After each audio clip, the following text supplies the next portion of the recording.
Before we dive into today's story about exorcism, if you're curious to explore more about real exorcism rituals and their hidden truths, check out my ebook.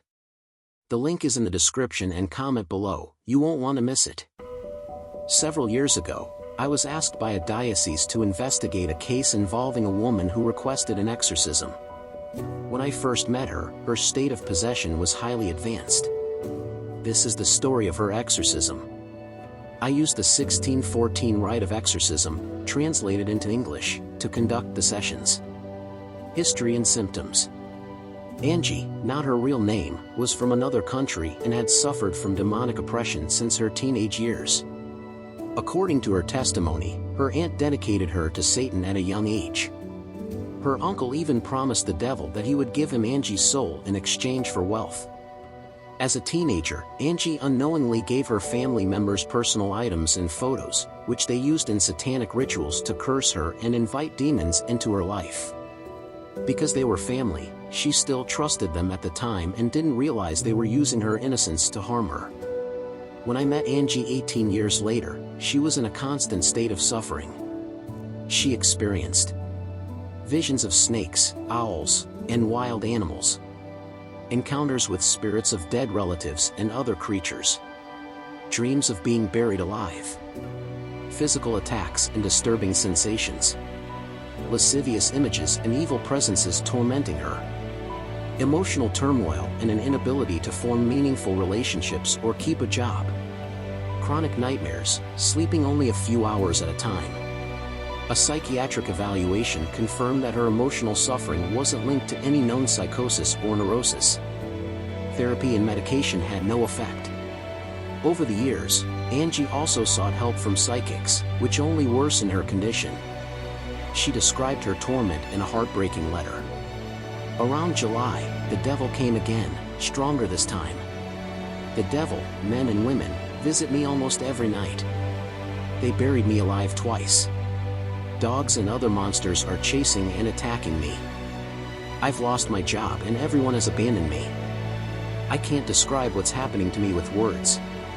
This must be what hell feels like.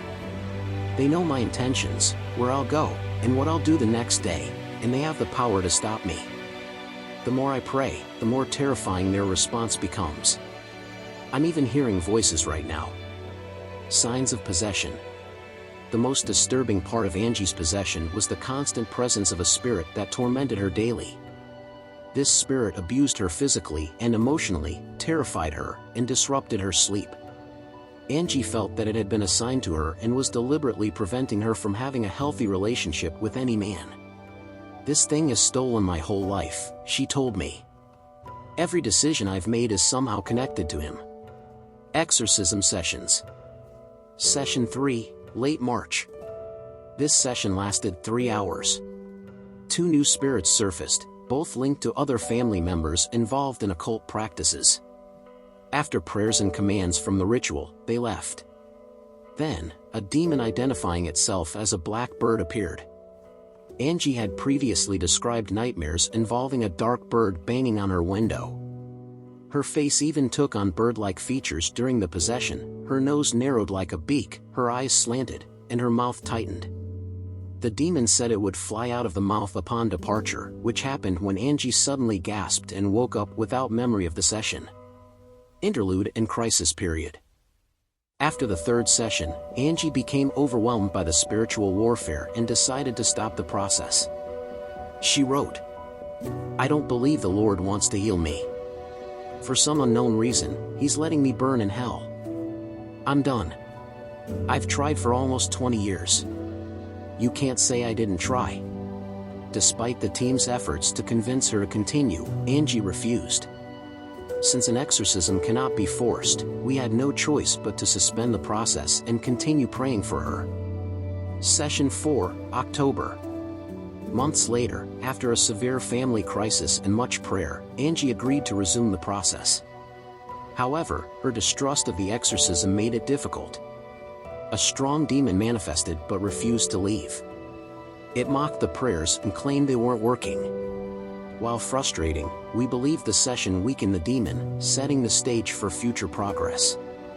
Session 5, the following day. This session lasted 2.5 hours. A team member with spiritual sight saw an army of saints entering the church when we began the Litany of Saints. Angie appeared to vomit something invisible as the team prayed over her. One member claimed to see demons leaving Angie as white wisps. Though not a definite sign of expulsion, it was encouraging. At least 3 team members heard the words, "It is finished," at the end of the session. Session 6, mid-December. This session was the most violent yet. Angie had just suffered 3 traumatic events. The death of her sister. Financial ruin. Severe water damage to her apartment. She arrived feeling numb and hopeless but willing to continue. During the session, Angie attempted to flee several times. The demon made her scream, struggle violently, and even attempt to bite the team members. Though no expulsion occurred, Angie gained some peace. 7th and final session, February, 1 year after the first session. This session lasted 4 hours and was the most intense. The demon bore the name of her uncle, who had been at the root of her torment. The demon violently fought back, even physically throwing one of the helpers across the room. It mocked me, calling me child and kitty. I responded each time with, "Yes, I am a child of God."